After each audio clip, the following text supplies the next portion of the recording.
இன்னொரு எக்ஸ்ட்ரீம் சொல்கிறேன். யாரு? Yuvan I was thinking about Yuvan dude. அடுத்து நான் யுவன் தான் கேட்கணும்னு இருந்தேன். சொல்லுங்க. ரெக்கார்டிங்லாம் போய் நிற்போம், ஆள் இருக்க மாட்டாப்புல. ஆ எங்கேப்பா இருக்கீங்க என்ன? நான் வரல, நீ பாடு. ஐயோ, என்னையா சொல்கிறேன்? so much confidence in you.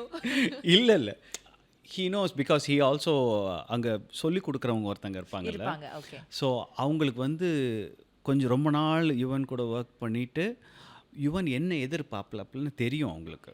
இப்போ நானும் ஒரு 20-25 ஃபிலிம்ஸ் ஒர்க் வித் யுவன். என்ன எதிர்பார்ப்பாப்புலன்னு தெரியும்.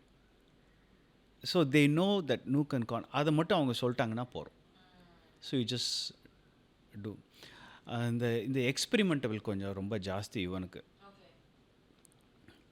நாம் சாதாரணமாக பாட்டு போவோம், வாய்ஸை மாற்றிடுவாப்புல. நான் பாடினது கிரிக்கெட் என்பது ஃபிக்ஸிங் தான், காதல் என்பது மிக்சிங் தான், இங்கு பெட் மேலே பெட் கட்டி தேனோ ஆடலாம். கிரிக்கெட் என்பது ஃபிக்ஸிங் தான் ஒரிஜினல் நீங்கள் கேளுங்களேன். நான் இப்படி திரும்பி பார்க்குறேன், நான் விழுந்து விழுந்து சிரிக்கிறாப்புல யுவன். சரி இது நல்லாயிருக்கும், ஒரு சேஞ்சிங் நல்லாயிருக்கும்னு அப்படி வச்சு தான் அந்த மங்காத்தால். ஆமாம். ஐயோ, ஒரு யுவன் இஸ் ஆல்சோ ரொம்ப jolly, the most humblest music director I have ever scene.